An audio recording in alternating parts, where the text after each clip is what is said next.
À Paris, quand nous disions que nous allions faire un film sur Ellis Island, presque tout le monde nous demandait de quoi il s'agissait. À New York, presque tout le monde nous demandait pourquoi. Non pas pourquoi un film à propos d'Ellis Island, mais pourquoi nous? En quoi cela nous concernait-il, nous, Robert Bobert et Georges Perec?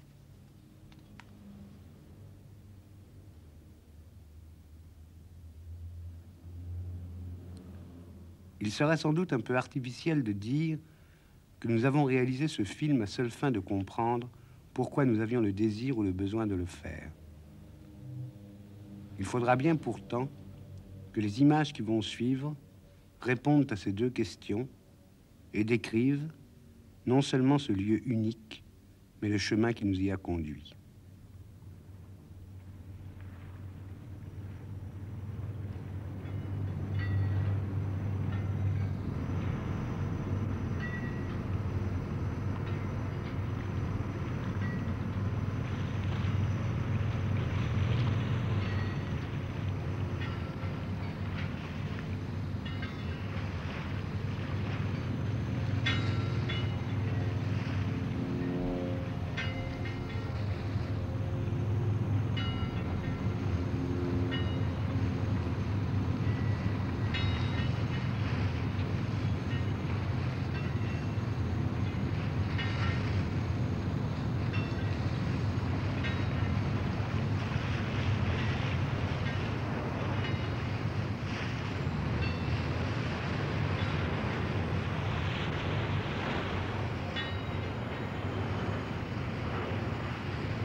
« 5 millions d'immigrants en provenance d'Italie, 4 millions d'immigrants en provenance d'Irlande, 1 million d'immigrants en provenance de Suède, 6 millions d'immigrants en provenance d'Allemagne, 3 millions d'immigrants en provenance d'Autriche et de Hongrie, 3 500 000 immigrants en provenance de Russie et d'Ukraine, 5 millions d'immigrants en provenance de Grande-Bretagne, 800 000 immigrants en provenance de Norvège, 600 000 immigrants en provenance de Grèce, 400 000 immigrants en provenance de Turquie, 400 000 immigrants en provenance des Pays-Bas, 600 000 immigrants en provenance de France, 300 000 immigrants en provenance du Danemark.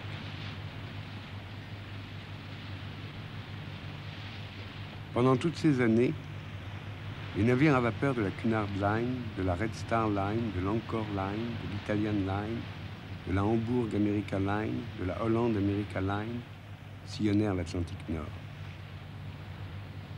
Ils partaient de Rotterdam, de Brême, de Göteborg, de Palerme, d'Istanbul, de Naples, d'Anvers, de Liverpool, de Lübeck, de Salonique, de Bristol, de Riga, de Cork, de Dunkerque, de Stettin, de Hambourg, de Marseille, de Gênes, de Danzig, de Cherbourg, du Pirée, de Trieste, de Londres, de Fiume, du Havre, d'Odessa, de Tallinn, de Southampton. Il s'appelait le Darmstadt, le Fürst Bismarck, le Statendam, le Kaiser Wilhelm, le Königin Luise, le Westernland, le Penland, le Bohémia, le Polynésia, le Princess Irene, le Princeton, l'Umbria, le Lusitania, l'Adriatique, le Coronia, le Mauretania, le San Giovanni, le Giuseppe Verdi, le Patricia, le Duca degli Abruzzi, le New Amsterdam, le Martha Washington, le Thuringia, le Titanic, le Lydia, le Susquehanna, l'Albert Ballin, le Huntington, le Columbus, le Reliance, le Blücher.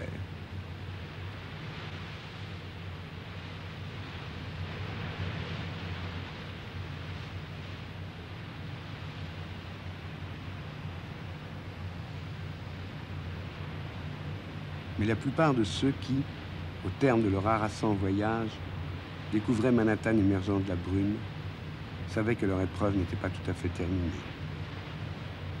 Il leur fallait encore passer par Ellis Island, cette île que, dans toutes les langues d'Europe, on a surnommé l'île des larmes, Träneninsel, Vispa Pleaciu, Island of Tears, Isola delle Lagrime, Toniciton Zakrion, Ostrov Schloss, Treyerinsel.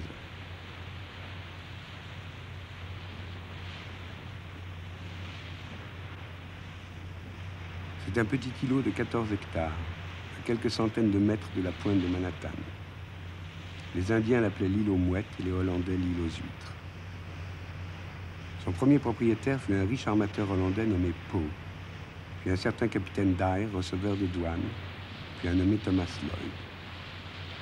En 1765, un pirate du nom d'Anderson y fut pendu, et pendant une dizaine d'années, l'îlot s'appela l'île du Gibet. Puis l'homme qui pour toujours devait lui donner son nom, Samuel Ellis, l'acheta.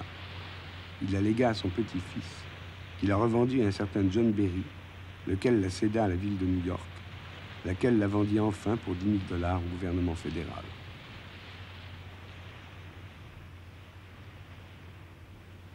Puis vers 1890, le secrétariat d'État à l'immigration décida d'y construire un centre d'accueil pour remplacer les bâtiments de Castle Garden devenus trop petits.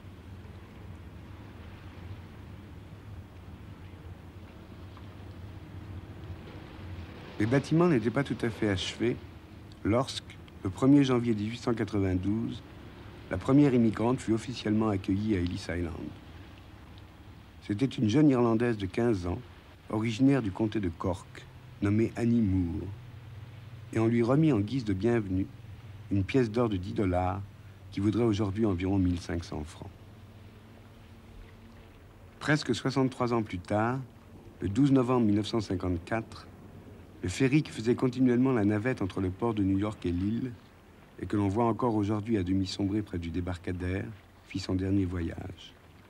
Il ne transportait qu'un passager, le dernier immigrant enregistré par les services d'Ellis Island, un marin norvégien.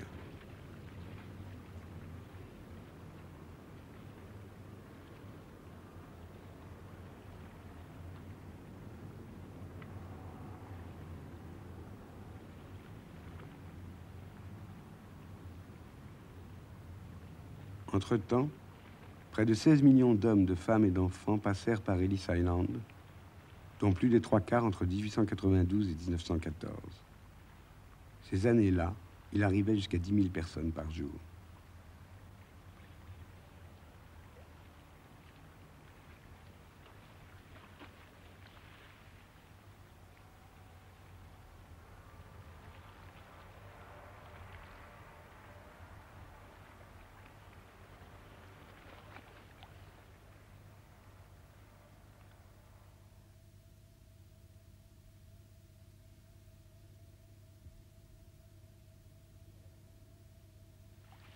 Laissés à l'abandon depuis 1954, les bâtiments d'Ellis Island, que les architectes Barling et Tilton avaient construits dans le style de la Renaissance française, ont été en 1976, à l'occasion du bicentenaire des États-Unis, classés monuments historiques et rouverts au public. Mais l'émigration vers les États-Unis avait commencé bien avant que ne commence Ellis Island et ne s'est pas terminée avec sa fermeture. Les Mexicains, les Portoricains, les Coréens, les Vietnamiens, les Cambodgiens ont pris la relève.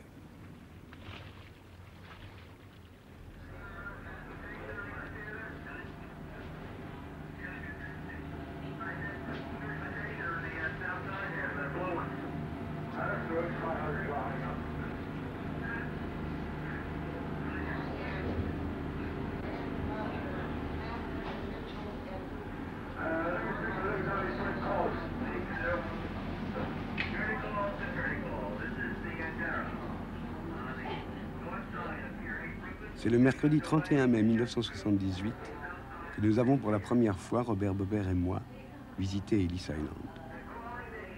En même temps que nous, il y avait un couple d'une cinquantaine d'années dont la mère de la femme, une Roumaine qui était passée par Ellis Island, était morte quelque temps auparavant.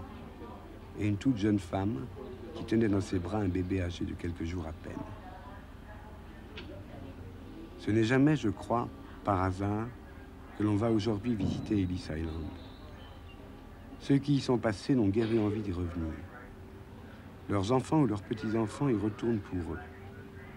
Viennent y chercher une trace. Ce qui fut pour les uns un lieu d'épreuve et d'incertitude est devenu pour les autres un lieu de leur mémoire, un des lieux autour duquel s'articule la relation qui les unit à leur histoire.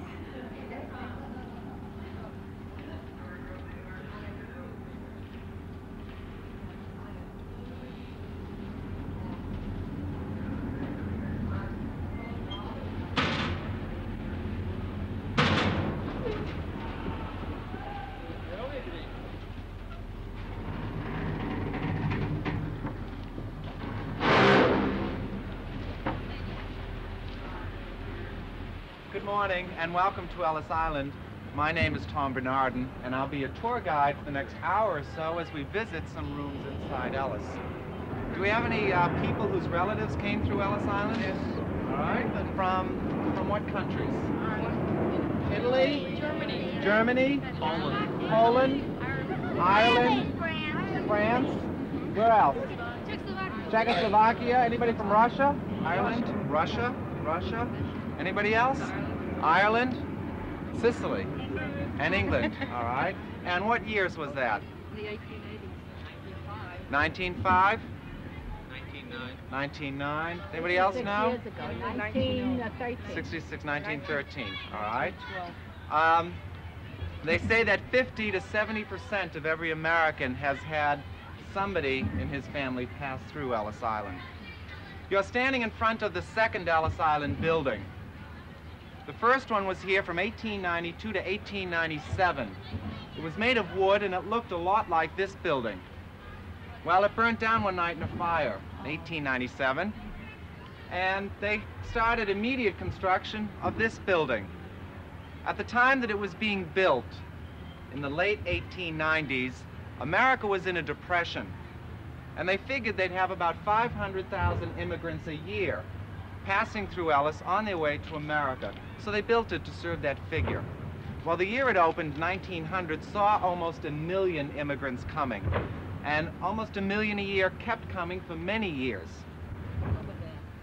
To the left of that, half sunk in the ferry slip, is a famous ferry called the Ellis Island.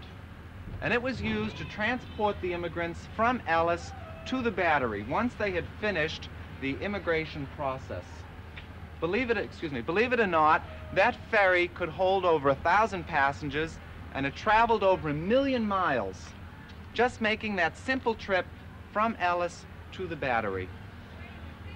Are there any questions? How come the ferry was never restored? It was never restored. Well, they left it out here, and it just deteriorated. They didn't realize the historical value of it. What the famous singer who sang? The rooms that we are going to visit are safe, but the other rooms are not safe. Ellis Island was left vacant in 1954, and that's when most of the deterioration happened. If you decide to take your own private tour, you might get hit over the head by some falling plaster. So please stay together.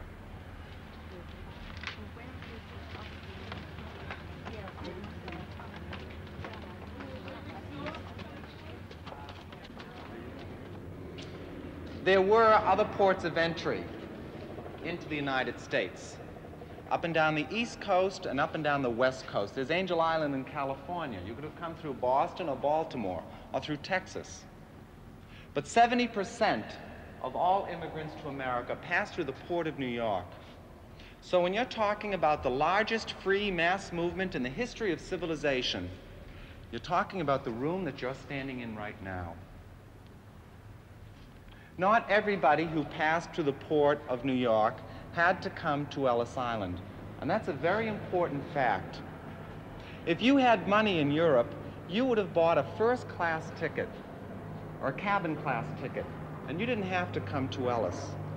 The steamship would pull into New York Harbor, and a medical inspector would board and go to the cabin-class people and give them a very quick medical examination. And if you didn't cough and die right on the spot, they would stamp your papers and they'd let you in. Because they figured if you had the money for an expensive ticket, you obviously could support yourself. And they didn't have to worry about you becoming a public charge. The passengers that had to come to Ellis were those that came in steerage. And you've probably all heard of that term before. It's the bottom part of a steamship, and it's underneath the water line. There's no windows, no ventilations. The ceiling's 5 or 6 feet high, triple bunk beds. And the largest steamships could hold 1,500 to 2,000 passengers, and they would cram you in there. The sink that you washed your baby's diapers in, you had to wash your eating utensils in. And with the guy above you getting sick all over you on the trip over here, you could leave Europe perfectly healthy, but you could have easily contracted a contagious disease that would prevent your entry into America. Now, I'm talking about 5,000 people a day. There was even a day in 1907, our peak year, that you had 12,000 people. So you can imagine the chaos and the confusion that went on here. People speaking as many as 25 different languages. Are there any questions? All right, follow me, please. Ma'am, I pointed on the boat. I pointed it out to you on the boat.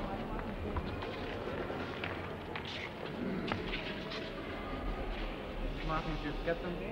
Hold on for just a second. Up until the year 1911, there was a staircase right about here. And it went up and it joined the ceiling where you see that white paint. The immigrants were then directed to climb that staircase. And they didn't realize it, but that staircase was very, very important, because as they were beginning to climb, their medical examination had begun. There were 2 medical inspectors standing at the top of the stairs looking down at the immigrants to see who had difficulty climbing. And if you had a limp, they had a piece of chalk, and you'd get an L on your lapel. If you were all red and had difficulty breathing, you might have a heart condition. You'd get an H. A mother carrying a baby 2 years or older, put the child down and let's see it take some steps. Speak to the child to make sure it can hear.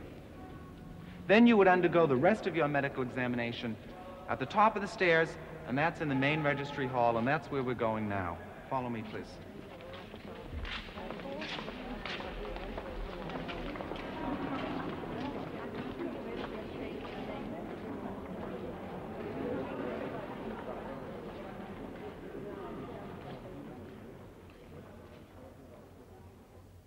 Comment décrire? Comment raconter? Comment regarder?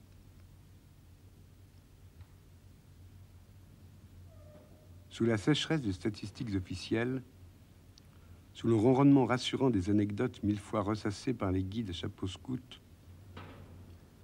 sous la mise en place officielle de ces objets quotidiens devenus objets de musée, vestiges rares, choses historiques, images précieuses, sous la tranquillité factice de ces photographies figées une fois pour toutes dans l'évidence trompeuse de leur noir et blanc, comment reconnaître ce lieu? Restituer ce qu'il fut? Comment lire ces traces? Comment aller au-delà, aller derrière? Ne pas nous arrêter à ce qui nous est donné à voir, ne pas voir seulement ce que l'on savait d'avance que l'on verrait. Comment saisir ce qui n'est pas montré, ce qui n'a pas été photographié, archivé, restauré, mis en scène? Comment retrouver ce qui était plat, banal, quotidien, ce qui était ordinaire, ce qui se passait tous les jours?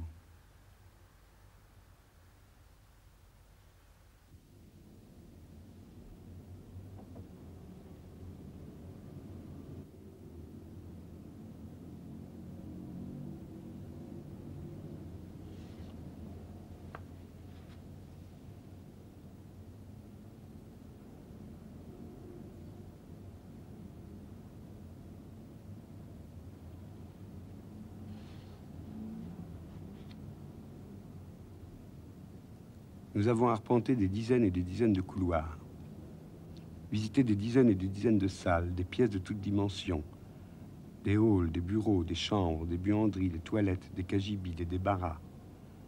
Et chaque fois en essayant de nous représenter ce qui s'y passait, à quoi ça ressemblait, qui venait là et pourquoi, qui parcourait ces corridors, qui montait ces escaliers, qui attendait sur ces bancs, comment s'écoulaient ces heures et ces jours, comment faisaient tous ces gens pour se nourrir, se laver, se coucher, s'habiller.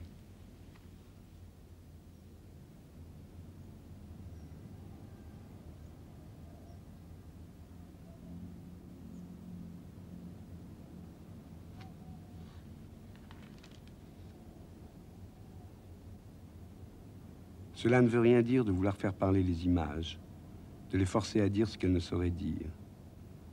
Au début, on ne peut qu'essayer de nommer les choses une à une, platement, les énumérer, les dénombrer, de la manière la plus banale possible, de la manière la plus précise possible, en essayant de ne rien oublier. Deux grands doubles éviers de faïence blanche, dont l'un est pourvu d'une essoreuse à main, 4 chaises, 2 planches à repasser reposant sur de larges pieds de fonte, l'un de base rectangulaire, l'autre de base ovale. L'une supporte un fer électrique, l'autre, encore couverte d'un épais tissu blanchâtre, est munie d'un restant de jeannette tendu d'un tissu rayé analogue à la toile à matelas. 3 machines à coudre, dont 2 sont encore équipées de leur tête, une Singer et une White Rotary, et, aux 2 tiers de la hauteur, 2 longues planches vissées dans le carrelage des murs qui retiennent encore des souvenirs de cordes à linge.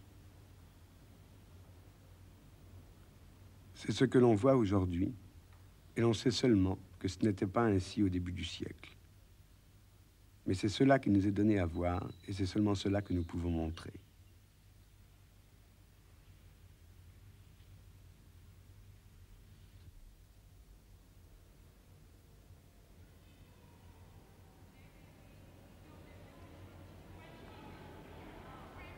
This is the Great Hall, or the main registry hall.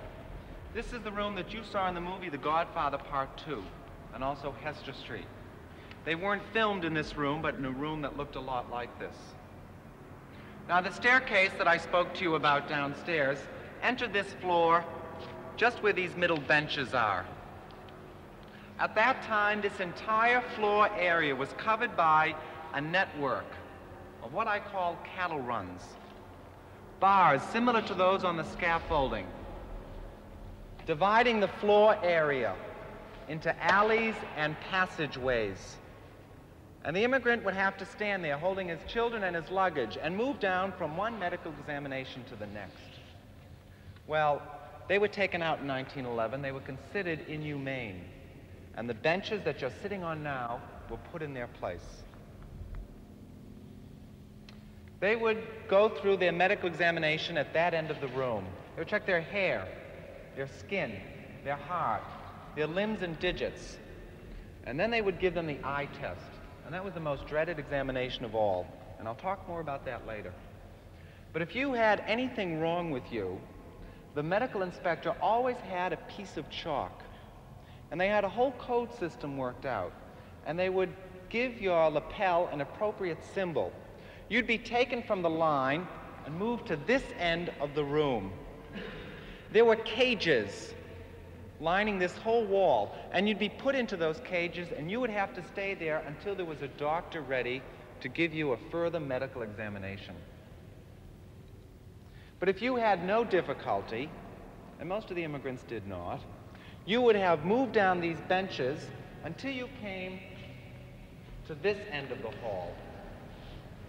Along that wall, there was a row of legal desks, and behind each desk there was a legal inspector. Beside him there would be a translator. Well, that legal inspector had about 2 minutes to ask you a series of 29 questions. What's your name? Where do you come from? Why did you come here? How much money do you have? Where did you get it? Let me see it. Do you have any friends here, any relatives, anybody to sponsor you, to come out here and take care of you? Are you an anarchist? Who paid for your passage? Did you contract for employment in Europe to work in America? Well, you had to be very careful and give the correct answer, because if you gave the wrong one, you'd get an SI. Now, that stood for the Board of Special Inquiry. And you were taken out of the line and put in cages, and when the board was available, they'd come and get you, and you'd have to do some pretty fast talking. The board was composed of 3 voting members, a stenographer and a translator. Most of the immigrants didn't have any difficulty. 80% of them got in and out of here the same day, 3 to 5 hours. Now, the legal inspectors that worked here, most of them were Irishmen, and they didn't have very much experience with long European names. So if you came through with a very long Russian name or a very long German name, they would cut your name in half, or they would make up a brand new name for you. Now, perhaps the most famous story, and some of you may have heard it, involves an elderly Russian Jewish gentleman that was passing through in the early 1900s.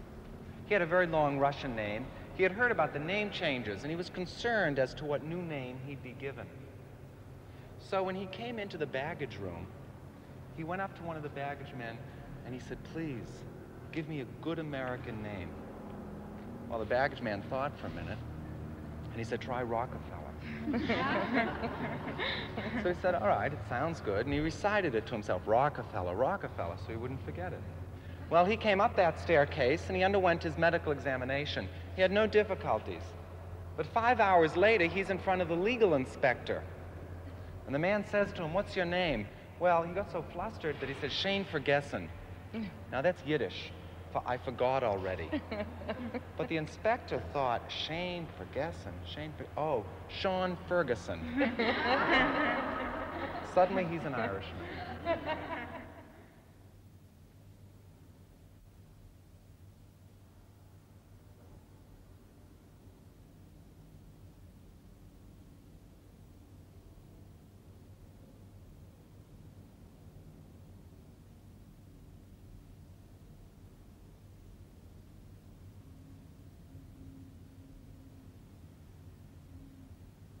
Rien ne ressemble plus à un lieu abandonné qu'un autre lieu abandonné.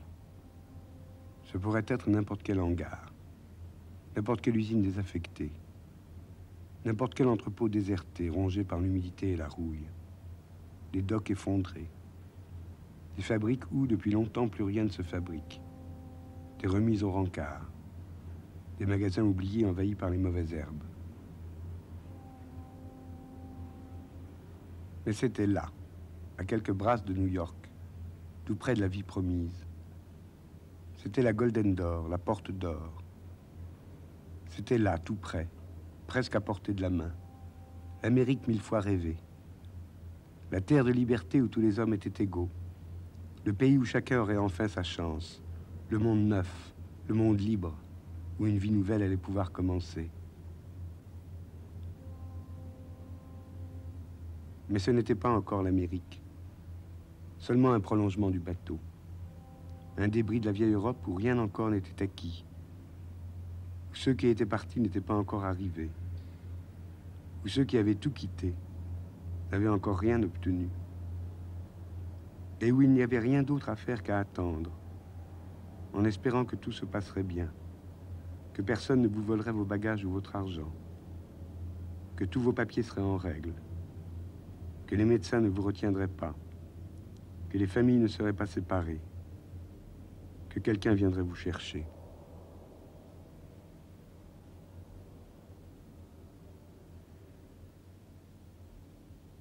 Dans la légende du golem, il est raconté qu'il suffit d'écrire un mot, Emmet, sur le front de la statue d'argile pour qu'elle s'anime et vous obéisse, et d'en effacer une lettre, la première, pour qu'elle retombe en poussière.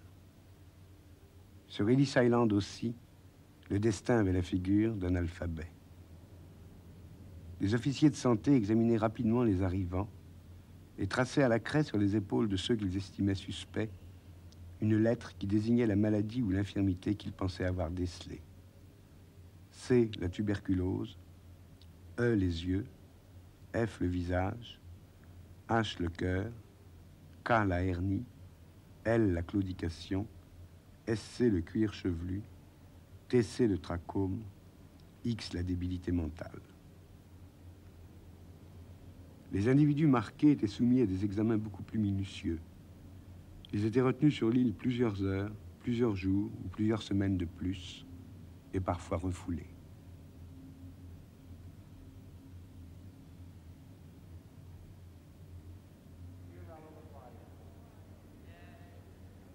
Well, that inspector had about 2 minutes to ask you a series of 29 questions. What's your name? Where do you come from? Why did you come here? How much money do you have? Where did you get it? Let me see it. Who paid for your passage?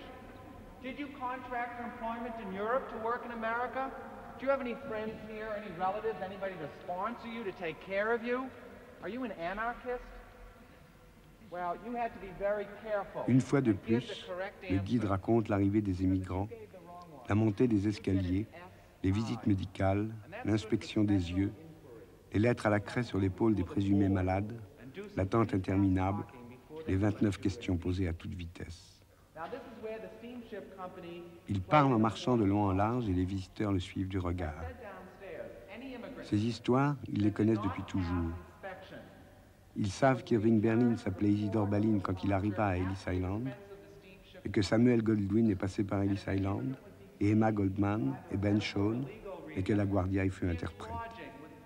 Ils connaissent l'histoire de Sean Ferguson et celle des trois frères qui furent respectivement nommés Appletree, Applebaum et Appleberg.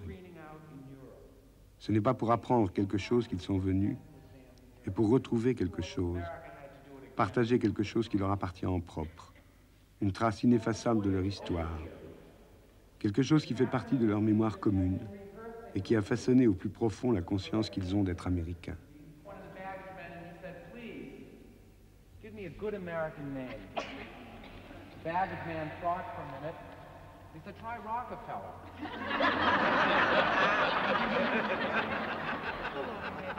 So he said, all right, sounds good. So he started to recite it to himself, Rockefeller, Rockefeller, so he wouldn't forget it. Well, came up those stairs, underwent his medical problems. No problem. 5 hours later, he's in front of the legal inspector, and the man says to him, what's your name? Well, he got so flustered, he said, Shane Ferguson.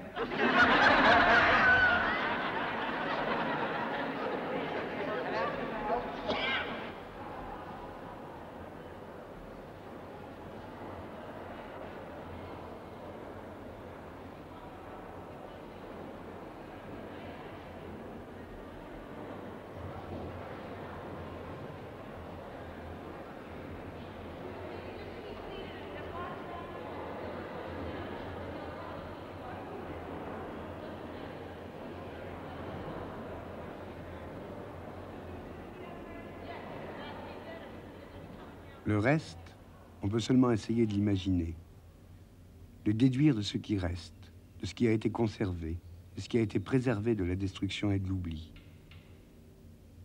Et l'on peut se demander enfin ce que signifiait ce lieu pour tous ceux qui y sont passés. Quelle somme d'espoir, d'attente, de risque, d'enthousiasme, d'énergie était ici rassemblée. Ne pas dire simplement 16 millions d'immigrants sont passés en 30 ans par Ellis Island. Mais tenter de se représenter ce que furent ces 16 millions d'histoires individuelles, ces 16 millions d'histoires identiques et différentes de ces hommes, de ces femmes et de ces enfants, chassés de leur terre natale par la famine ou la misère, l'oppression politique, raciale ou religieuse, et quittant tout, leur village, leur famille, leurs amis, mettant des mois et des années à rassembler l'argent nécessaire au voyage, et se retrouvant ici, dans une salle si vaste que jamais ils n'avaient osé imaginer qu'il pût y en avoir quelque part d'aussi grande, alignés en rang par 4, attendant leur tour. Il ne s'agit pas de s'apitoyer, mais de comprendre. 4 immigrants sur 5 n'ont passé sur Ellis Island que quelques heures. Ce n'était tout compte fait qu'une formalité anodine. Le temps de transformer l'émigrant en immigrant, celui qui était parti en celui qui était arrivé. Mais pour chacun de ceux qui défilaient devant les docteurs et les officiers d'état civil, ce qui était en jeu était vital. Ils avaient renoncé à leur passé et à leur histoire. Ils avaient tout abandonné pour tenter de venir vivre ici une vie qu'on ne leur avait pas donné le droit de vivre dans leur pays natal. Ils étaient désormais en face de l'inexorable.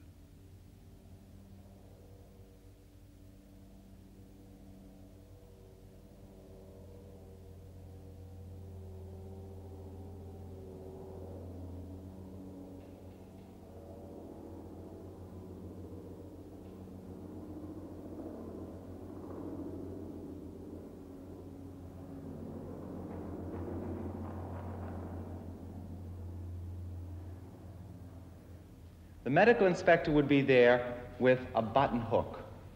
And that's a hook used to fasten gloves and shoes in those days. He'd have a basin of antiseptic. And as each immigrant approached, he'd take the hook and dip it in the antiseptic, flip it under your eyelid, and flip your eyelid back. all in a matter of seconds. He was looking for any redness, inflammation, or mucus. And if you had it, you'd get a TC. You'd be brought to this room, he'd give you another look, and then he'd decide what to do with you. Now, certainly, trachoma was one of the major reasons that people were sent back to Europe. And it was bad enough when you were talking about adults. Families were broken up and people had to say goodbye. They might never see each other again. But it got to be a little bit more painful when you were talking about children. Now, the steamship company was required to return any immigrant that was not, that did not pass the examination. And they had to pay for the room and board of any immigrant that was detained at Ellis Island. Well, if a child was under 10 and had to be sent back, they also had to pay for an adult to go with this child to make sure he got home safely. But if the child was over 10 years old, they only paid for the child. And it was up to the families to see whether they could scrape together the money to have an adult go with this sick child. And they would be bringing the child back to the port of departure, not necessarily to the country that he came from. Every country in Europe had the same name for Ellis Island, and that's the Island of Tears, because they knew what misery this place could have for them. During the days of immigration here, there were 3,000 suicides at Ellis Island.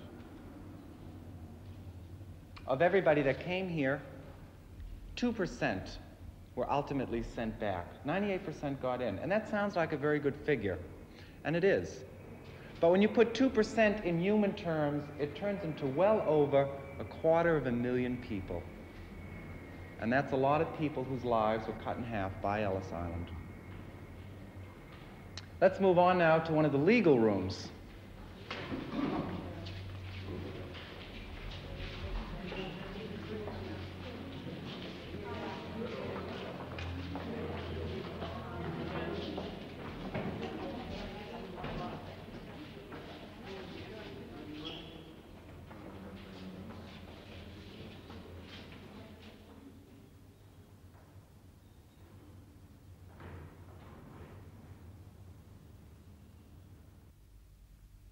Ce que nous voyons aujourd'hui est une accumulation informe, vestige de transformation, de démolition, de restauration successives. Entassement hétéroclite, amas de grilles, fragments d'échafaudage, tas de vieux projecteurs. Des tables, des bureaux, des armoires vestiaires et des classeurs rouillés, des montants de lit, des bouts de bois, des bancs, des rouleaux de revêtement pour toiture, n'importe quoi. Une grande casserole, une passoire, une pompe à incendie, une cafetière, une machine à calculer, un ventilateur, des bocaux, des plateaux de self-service, des tuyaux, une brouette, un reste de diable, des formulaires, un livre de cantiques, des gobelets de carton, une espèce de jeu de loi. Ce n'est pas seulement le temps qui a ravagé Ellis Island, ni l'humidité, ni le sel, mais les pillages. Pendant près de 20 ans, l'îlot, désaffecté, à peine gardé, a été systématiquement mis à sac par des revendeurs de ferraille qui venaient y chercher des matériaux d'année en année plus précieux. Le cuivre des robinetteries, le laiton des boutons de porte, le zinc des toitures, le plomb des canalisations, le fer forgé des rampes d'escalier, le bronze des lampadaires et des lustres, tout ce qu'ils pouvaient emporter sur leur barque, laissant pourrir sur place des monceaux de meubles, des piles de matelas et de sommiers rouillés, des amoncellements d'oreillers crevés.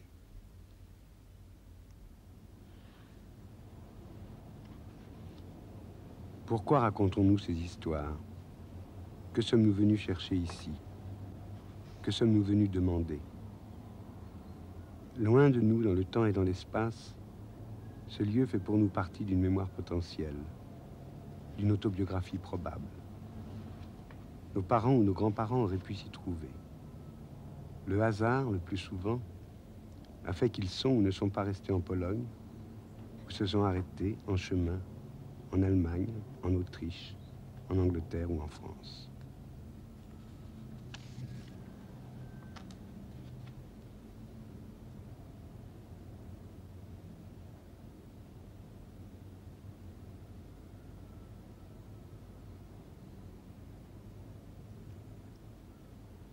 Ce destin commun n'a pas pris pour chacun de nous la même figure. Ce que moi, Georges Perec, je suis venu questionner ici, c'est l'errance, la dispersion, la diaspora. Ellis Island est pour moi le lieu même de l'exil, c'est-à-dire le lieu de l'absence de lieu, le non-lieu, le nulle part. C'est en ce sens que ces images me concernent, me fascinent, m'impliquent. Comme si la recherche de mon identité passait par l'appropriation de ce lieu dépotoir où des fonctionnaires harassés baptisaient des Américains à l'appel. Ce qui, pour moi, se trouve ici, ce ne sont en rien des repères, des racines ou des traces, mais le contraire, quelque chose d'informe, à la limite du dissible, quelque chose que je peux nommer clôture, ou scission, ou coupure, et qui est, pour moi, très intimement et très confusément lié au fait même d'être juif. Je ne sais pas très précisément ce que c'est qu'être juif, ce que ça me fait que d'être juif. C'est une évidence, si l'on veut, mais une évidence médiocre qui ne me rattache à rien. Ce n'est pas un signe d'appartenance. Ce n'est pas lié à une croyance, à une religion, à une pratique, à un folklore, à une langue. Ce serait plutôt un silence, une absence, une question, une mise en question, un flottement, une inquiétude, une certitude inquiète, derrière laquelle se profile une autre certitude, abstraite, lourde, insupportable, celle d'avoir été désigné comme juif, et parce que juif victime, et de ne devoir la vie qu'au hasard et à l'exil.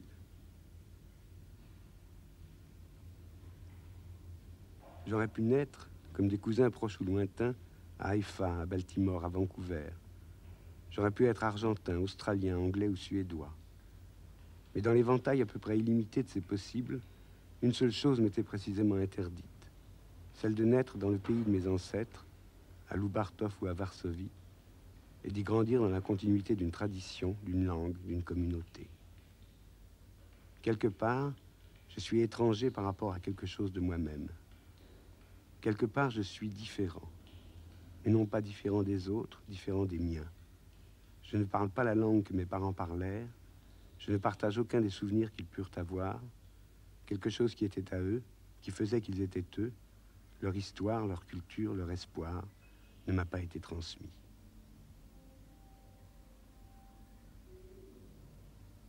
Je n'ai pas le sentiment d'avoir oublié, mais celui de n'avoir jamais pu apprendre. C'est en cela que ma démarche est différente de celle de Robert Bobert.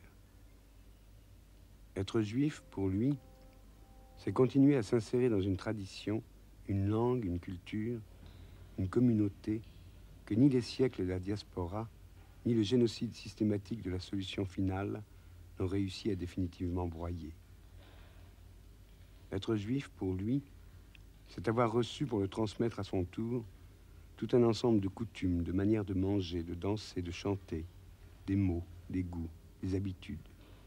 Et c'est surtout avoir le sentiment de partager ses gestes et ses rites avec d'autres, au-delà des frontières et des nationalités. Partager ces choses devenues racines, tout en sachant à chaque instant qu'elles sont en même temps fragiles et essentielles, menacées par le temps et par les hommes. Fragments d'oubli et de mémoire, gestes que l'on retrouve sans les avoir jamais vraiment appris, mots qui reviennent, partage fugitif, souvenirs de berceuse, photographies précieusement conservées, signes d'appartenance sur lesquels se fonde son enracinement dans l'histoire, sur lesquels se forge son identité, c'est-à-dire ce qui fait qu'il est à la fois lui et identique à l'autre. C'est cette permanence de son histoire, sa résistance, sa ténacité, sa pérennité, que Robert Bobert est venu éprouver sur Ellis Island et retrouver, sous les traces laissées par ceux qui passèrent ici, sous les témoignages que nous allions recueillir, l'image du grand-père de sa mère, qui quitta en 1900 son village de Pologne pour aller en Amérique, mais attrapa le trachome lors de la traversée et fut refoulé.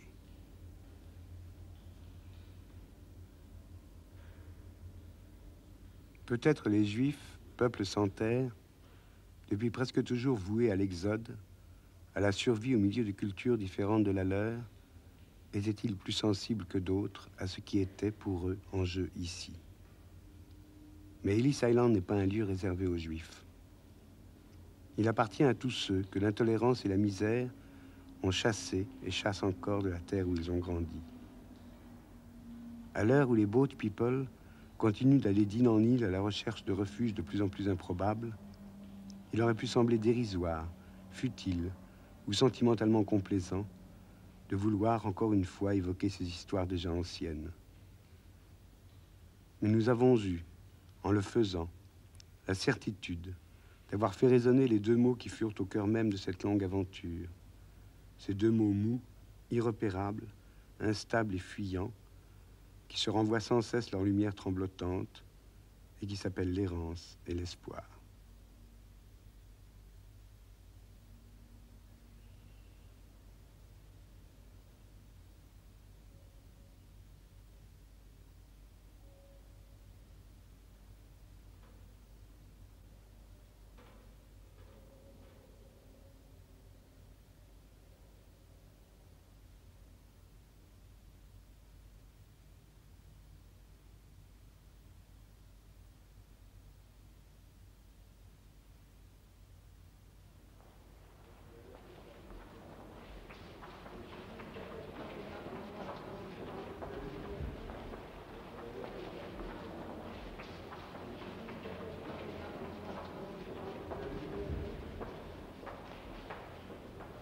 So they started to serve ethnic food. There'd be an Italian meal, a kosher meal, an Irish meal, a German meal. Remember, these people had probably eaten only what was served on their table back home. But you had the additional problem of the Irishmen showing up at the Italian dinner of spaghetti and tomato sauce. Well, a lot of them would refuse to eat it because it looked like a bowl of bloody worms. Or you'd give somebody a banana. We'd have enough sense to peel it. But if you'd never seen a banana before, you might bite into its skin and all, and a lot of them did. Some of them even peeled the banana, threw away the inside, and ate just the skin. It was their first sampling of foods from other countries. Are there any questions? Follow me, please.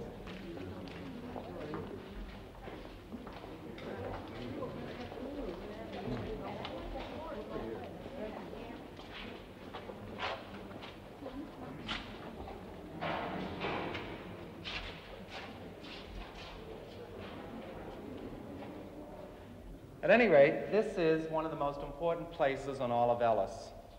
The rooms that we just saw, the medical, the legal, and the dining, would have been seen only by those immigrants that were detained. But all of them would have been standing where you're standing right now. And by the time they came down that staircase, and that's the staircase we climbed earlier, they'd know whether or not they were on their way to America. Well, the first thing they'd want to do is come right here to the money exchange and have their foreign currency converted into American money. And if they were very lucky, they'd get American money. The cashiers here could give them cigar wrappers, coupons, play money, other foreign currency, certainly not the true value of their currency. The immigrant had no idea what American money looked like, and they could cheat them blind, and they did. Well, that concessionaire was thrown out, and another one was brought in, and he was thrown out, and another one was brought in. And finally, in 1924, the American Express Company took over the office. Well, then you'd want to go down here to the post office. And there you could send a letter back home and tell them the good news, or perhaps the bad news.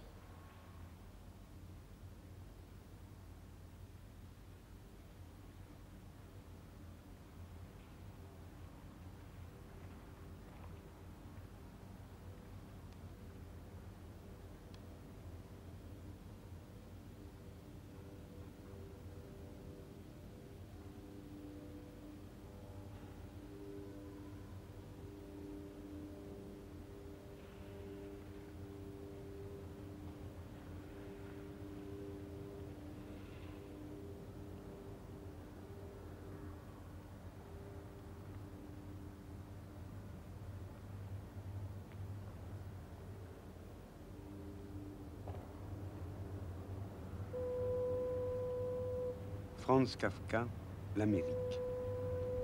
Lorsque, à 16 ans, le jeune Karl Rossmann entra dans le port de New York sur le bateau déjà plus lent, La statue de la liberté qu'il observait depuis longtemps lui apparut dans un sursaut de lumière.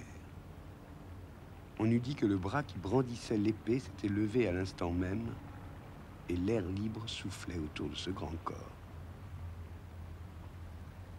Être émigrant, c'était peut-être très précisément cela. Voir une épée là où le sculpteur a cru en toute bonne foi mettre une lampe et ne pas avoir complètement tort. Sur le socle de la statue de la liberté, on a gravé les vers célèbres d'Emma Lazarus.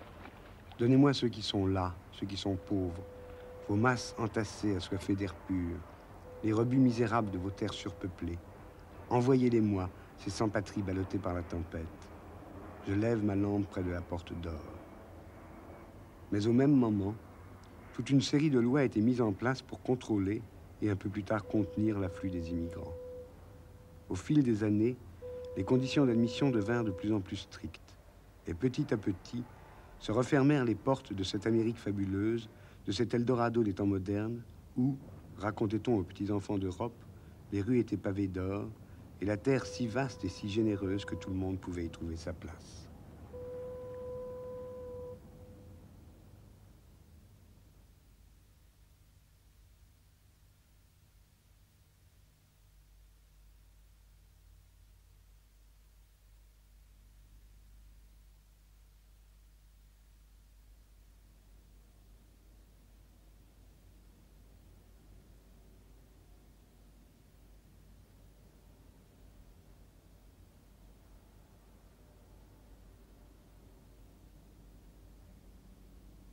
« 4 millions d'immigrants sont venus d'Irlande. 400 000 immigrants sont venus de Turquie et d'Arménie. 5 millions d'immigrants sont venus de Sicile et d'Italie.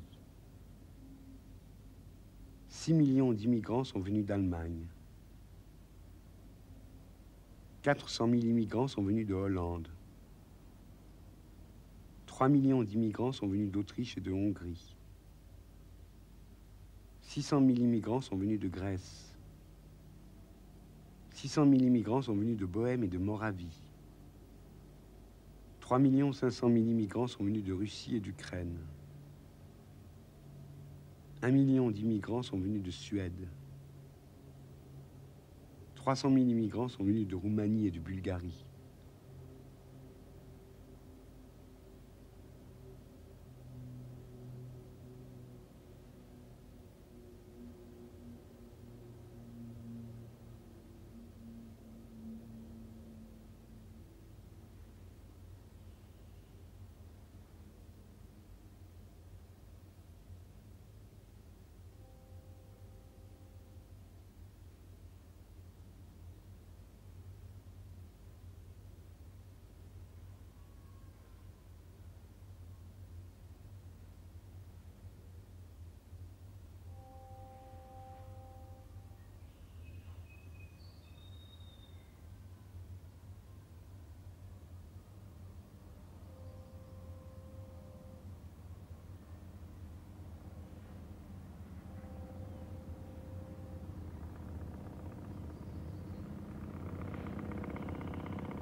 Les immigrants qui débarquaient pour la première fois à Battery Park ne tardaient pas à s'apercevoir que ce qu'on leur avait raconté de la merveilleuse Amérique n'était pas tout à fait exact. Peut-être la terre appartenait-elle à tous, et ceux qui étaient arrivés les premiers s'étaient déjà largement servis, et il ne leur restait plus, à eux, qu'à s'entasser à 10 dans les taudis sans fenêtres du Lower East Side et travailler 15 heures par jour.